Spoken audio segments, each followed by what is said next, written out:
As someone who works from home all day, I know firsthand how important it is to have a workspace that keeps you focused and inspired. Hi, my name is Matt. This is the first video of an ongoing series about my desk setup. And in this one, I'll walk you through my workspace and give you a tour of my space. If you're interested in any of the products in my setup, there's a link to everything in the video description below. Let's talk about my desk. This is the widely known Karlby walnut countertop from IKEA. I've had it for a year now and I love how it looks and its texture. I opted for the larger version of 236 cm. Due to its length, I placed a leg in the middle to prevent it from bending over time. I highly suggest getting this if you have enough space in your room. You will feel more free to move and have more space to work.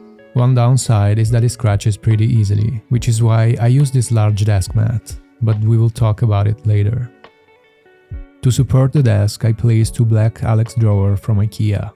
The desk is unscrewed to them. I used some adhesive transparent cushions to prevent it from sliding. Considering it weighs 40 kilograms, it won't move at all, and it's easier if you need to move it around.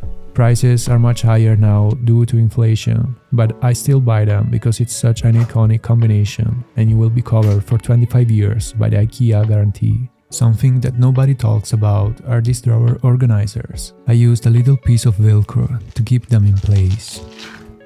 To protect the top of the desk, I placed this beautiful matte desk pad from Grovemade. Its surface is made of a resistant material called linoleum. Meanwhile, the bottom is made of cork. This size is actually larger than the depth of the desk. It would be awesome if Grovemade can make a custom size for the Karlby desk. That way, you can mount a monitor arm wherever you want instead of mounting it on the external sides. Even though the surface of the desk mat is hard, the material can be scratched, but if you don't move a lot of boxes like I do, you'll be safe. I use an additional felt mouse pad from Grovemade on top of it. I like using this because I can easily move stuff around when I'm eating or cleaning. Also, the feeling of using the mouse with this is much smoother and quieter. Powering everything is the 2023 16-inch MacBook Pro. I bought the M2 Max with 12-core CPU, 38-core GPU, 32 GB of RAM, and 1 TB of space. This is the most recent and expensive acquisition of the whole setup. I previously had the 16-inch base model from 2019, which I bought second-handed, and the difference in performance is massive considering they're only 4 years apart. I mostly use it for photo and video editing, but I wanted it to be capable to handle more than I actually need it for, just to be future-proof. The MacBook sits on top of this beautiful walnut stand from Grovemade, which in my opinion has the best design of all the stands I've seen. The main monitor of my setup is the Huawei Mateview 28.2 inches. I bought it just over a year ago, and has been a dream to work with. It has a 4K IPS display, which is surprisingly sharp. I found the 3:2 aspect ratio a great success for productivity and work. All the photos I take are 3:2, so it makes a lot of sense for me. It's also quite appealing for video editing. For many people, having a wide timeline might be a deal breaker, but I often use many layers stacked on each other, particularly for sound, and it could get very deep. But with the extra space on the bottom, if we consider a normal 16:9 ratio, this is much better. I'm not upset about the absence of the VESA mount, and I don't need to use the monitor in vertical mode. For that, I have my second monitor, the LG DualUp. This was kindly sent to me by LG, but in all honesty, I don't use it very often. Don't get me wrong, this is a great monitor with lots of adjustments. However, it's not ideal for my work. I often have neck pain, and the fact that it's so tall, it makes it hard for me to use it for long periods of time. You can obviously move it around and lower it, but it will get in the way of the other stuff I have on my desk, and I can't use it like this. I haven't removed it yet because many people may find it useful, and I really like having it on the side. This remote controller is for the BenQ ScreenBar on top of the Huawei Mateview. I like to use it late night. It gives me quick access to brighten up the space. I prefer using the light on the back, since my keyboard reflects the front light straight to my eyes, and instead of relieving eye fatigue, it makes it worse.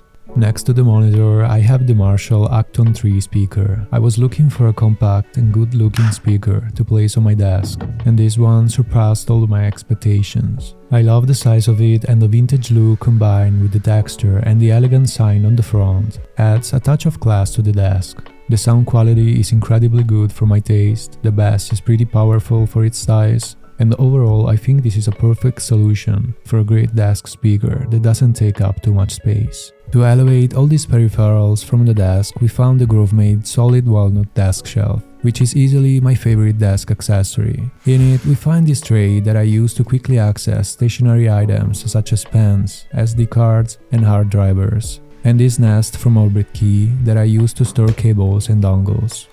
On the other hand, connecting the MacBook with the monitors, I use this TB4 Dock from TYPEWRITER. This has been one of the best additions to my setup. It connects the Mac to all the other peripherals via one Thunderbolt 4 cable. I also have this Focusrite audio interface connected to it, which converts the analog channels from the Shure SM7B microphone to digital via an XLR cable. The only thing that I don't like about it is that the port that connects the Mac sits in front, making the cable awkwardly sticking out. To charge my iPhone, I have this heavy MagSafe stand from Grovemade. I don't know why, but mine is loose, and it shouldn't be for such an expensive item.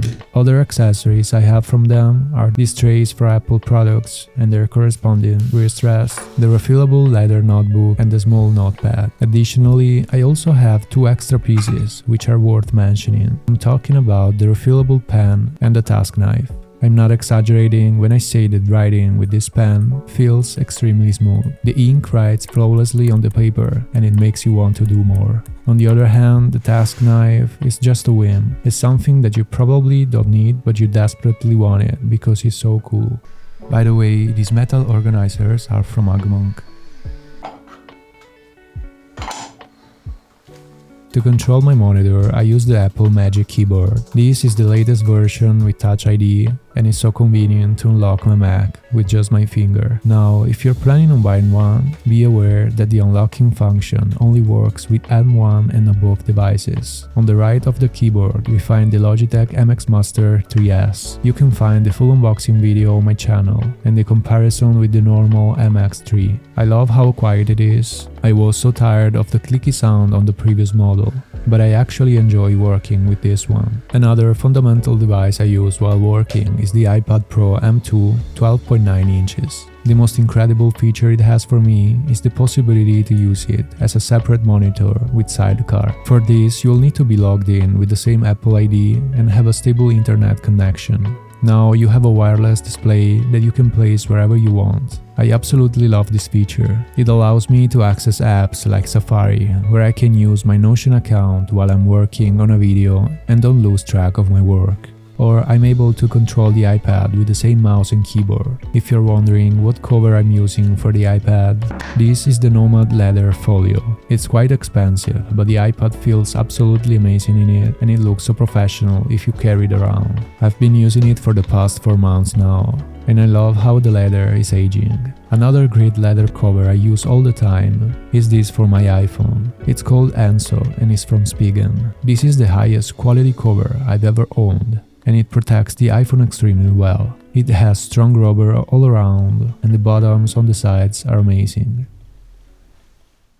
This is it for today's video. I will post a second part to keep exploring my setup very soon. I will cover more about my wall color, my chair, the lighting, the charging station behind my desk and so on. Please leave a like and subscribe to the channel if you enjoyed this episode. I read all the comments, so if I miss something that you would like to see in the next one, comment it down below and I'll make sure to include it.